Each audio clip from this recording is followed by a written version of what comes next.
Hello guys, welcome back to my channel. बच्चों, आज मैं आपको क्लास 12th का जो nature and significance of management chapter start किया हुआ था हमने, उसमें हम पढ़ेंगे।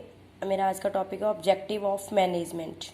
ऑब्जेक्टिव किसी भी प्रकार का कोई भी बिजनेस ऑर्गेनाइजेशन होता है, चाहे वो स्मॉल स्केल पे हो या लार्ज स्केल पे हो, तो ईच एंड एवरी जो ऑर्गेनाइजेशन का जो कुछ ना कुछ टारगेट होता है, उस टारगेट को अचीव करने के लिए ही जो बिजनेस रन किए जाते हैं उनके द्वारा।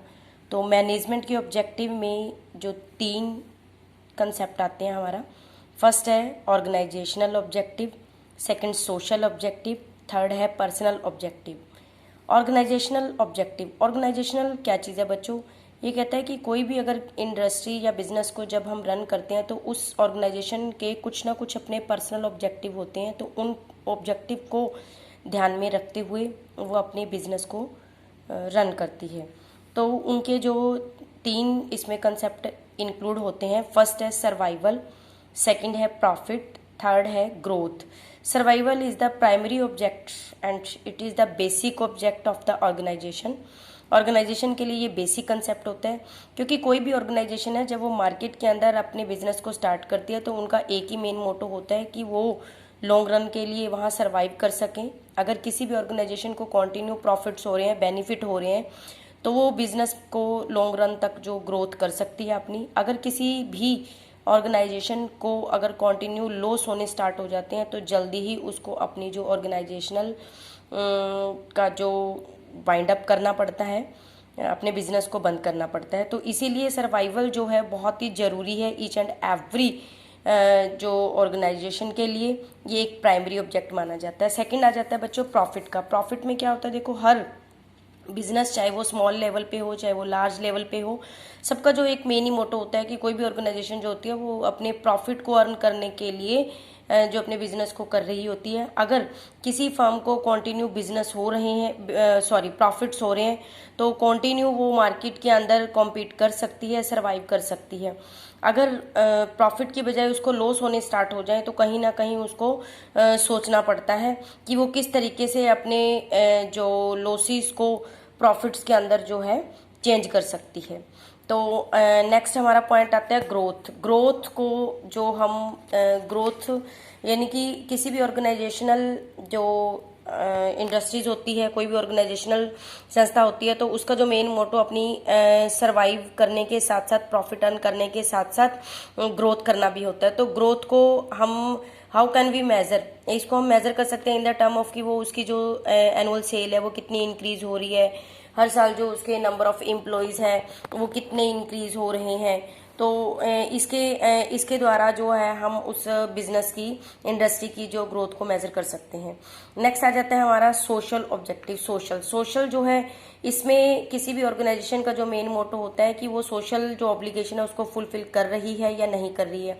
सोशल ऑब्लिगेशन के अंदर क्या आ जाता है, जैसे कि जो सोशली तरीके से जो भी कस्टमर की डिमांड्स है वहाँ बेटर क्वालिटी के प्रोडक्ट वो प्रोवाइड कर रही है या नहीं कर रही है, और एम्प्लॉयमेंट की अपॉर्चुनिटी ज़्यादा से ज़्यादा प्रोवाइड करना, इको फ्रेंडली मेथड अपनाना, जो भी अपने प्रोडक्शन को प्रोड्यूस कर रही है, जो भी वो गुड्स प्रोड्यूस करती है तो उसके लिए जो रीजनेबल जो प्राइस होने चाहिए, तो इस तरीके से वो अपने सोशल ऑब्लिगेशंस को फुलफिल करती है।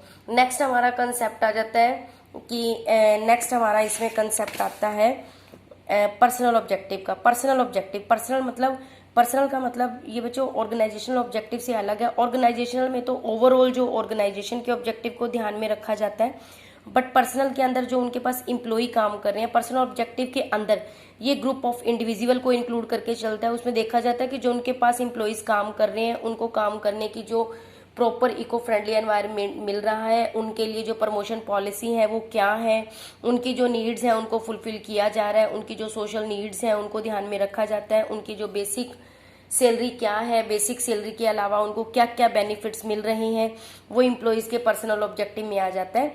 ये थे मैनेजमेंट के ऑब्जेक्टिव। नेक्स्ट हमारा जो कंसेप्ट, इसमें जो एक मैं पर्सनल ऑब्जेक्टिव के अंदर एक छोटा सा एग्जांपल देना चाहूंगी कि किसी भी ऑर्गेनाइजेशन के अंदर जो भी इम्प्लॉई काम कर रहे हैं, अगर वो इम्प्लॉई हैप्पी हैं और सेटिस्फाई हैं, तो कोई भी employee when they were satisfy and happy, कब वो सेटिस्फाई और हैप्पी हो सकते हैं, जब उनको जो प्रॉपर रेमुनरेशन मिल रहा है, गुड वर्किंग कंडीशन मिल रही है, जो प्रमोशन पॉलिसी है वो बिना किसी अनबेस्ड तरह से मिल रही हैं, किसी भी प्रकार का उनके साथ जो भेदभाव नहीं किया जाता। तो ये था पर्सनल ऑब्जेक्टिव का एग्जांपल। अब नेक्स्ट जो हमारा कंसेप्ट आता है, टॉपिक आता है फंक्शन ऑफ मैनेजमेंट, कि एक मैनेजमेंट का जो क्या काम है, वो किस तरीके से काम करती है। मैनेजमेंट के अंदर बच्चों बेसिकली 5 फंक्शन इंक्लूड किए जाते हैं। 5 फंक्शन जो मेन है, ये आगे हम चैप्टर वाइज जो डिटेल से भी जो इसके मैं बताऊंगी आपको, अलग अलग चैप्टर्स हैं ये। फर्स्ट ऑफ ऑल जो मेन प्राइमरी फंक्शन है हमारा, जिसमें हम प्री डिटरमाइन जो एक किसी भी ऑर्गेनाइजेशन का जो ऑब्जेक्ट है वो रखा जाता है, उस ऑब्जेक्ट को ही अचीव करने के लिए मतलब पहले से प्री प्लानिंग की जाती है। वो ऑब्जेक्ट का नेम फंक्शन का नेम है प्लानिंग। तो प्लानिंग में क्या देखा जाता है, ये इसमें मैनेजमेंट के द्वारा ये देखा जाता है कि what is to be done, how to be done and who is to do it, कि इसमें प्लानिंग के अंदर जो ये देखा जाता है कि किस तरीके से किसी काम को करना है और कौन करेगा, कितने टाइम पीरियड के अंदर करना है। इसमें जो एक मोटिव जो पूरे टारगेट को लेके चला जाता है, जो पहले से प्री प्लान किया जाता है। और प्लानिंग जो है एक तरह से स्टार्टिंग पॉइंट से एंडिंग पॉइंट के बीच एक तरह से एक गैप जो होता है, वो गैप को किसके द्वारा फिल किया जाता है, जैसे ब्रिज के द्वारा, तो ब्रिज की तरह ये काम करता है।